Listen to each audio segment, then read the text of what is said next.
The submersible descended through layers of crushing darkness, its lights cutting through the murky depths of the Mariana Trench.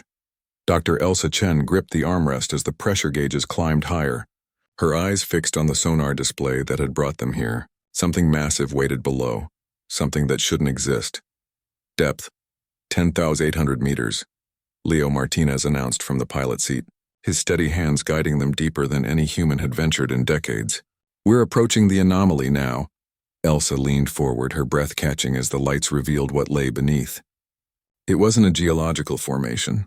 It wasn't a sunken ship. Smooth metallic surfaces emerged from the sediment, angular and deliberate, covered in barnacles and the detritus of millennia. A vessel, impossibly ancient, impossibly preserved. My God, she whispered. It's real.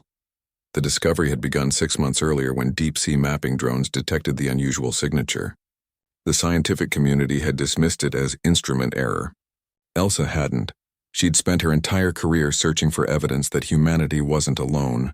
And now, staring at the alien craft embedded in Earth's ocean floor, vindication tasted sweeter than she'd imagined. Leo maneuvered the submersible closer, deploying the robotic arms to clear away sediment. The ship's hull revealed itself.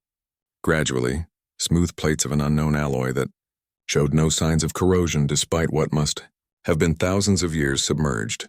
Carbon, dating from the sediment samples, suggests this thing has been here for at least 12,000 years, Elsa said, reviewing her tablet. That predates every major human civilization.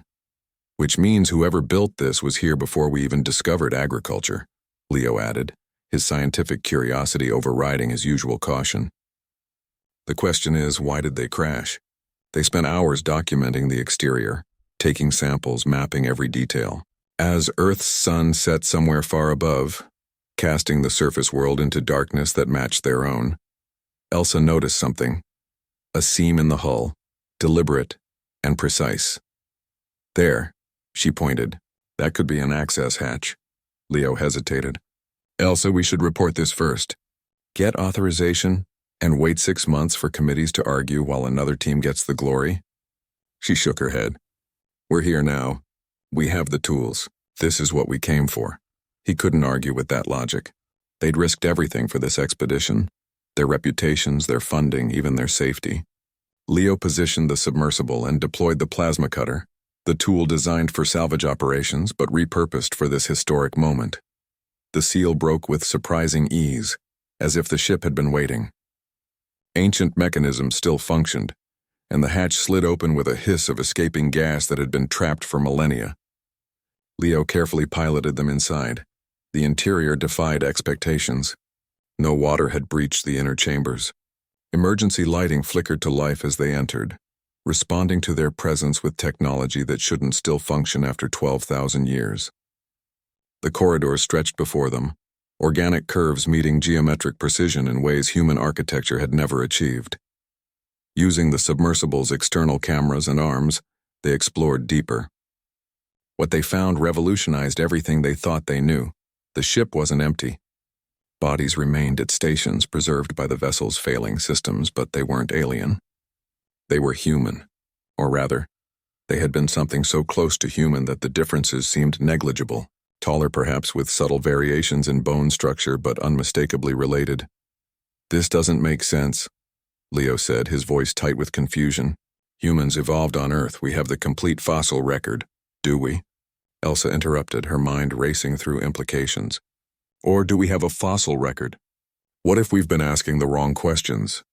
They found the ship's bridge, and there, holographic displays still flickered with the last desperate moments of the crew. Elsa interfaced her tablet with the alien, ancient human technology.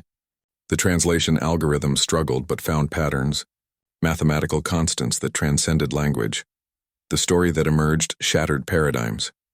Humanity hadn't originated on Earth. They'd come from the stars, an ancient civilization that had spanned multiple worlds. This ship had been part of a desperate exodus, fleeing some catastrophe that the damaged records couldn't fully explain. They'd crashed here on a primitive Earth populated only by early hominids and made a choice. They couldn't leave. Their technology had failed, but they could survive.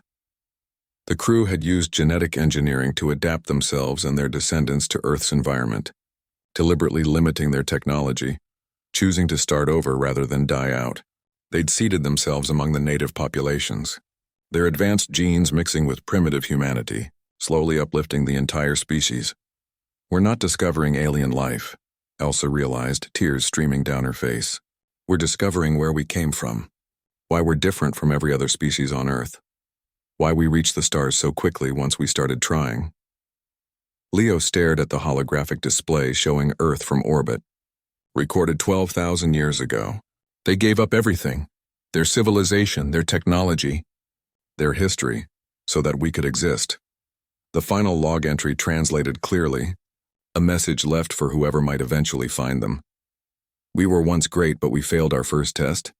Perhaps our children, born of this world and shaped by its challenges, will succeed where we could not. Perhaps they will be better than we were.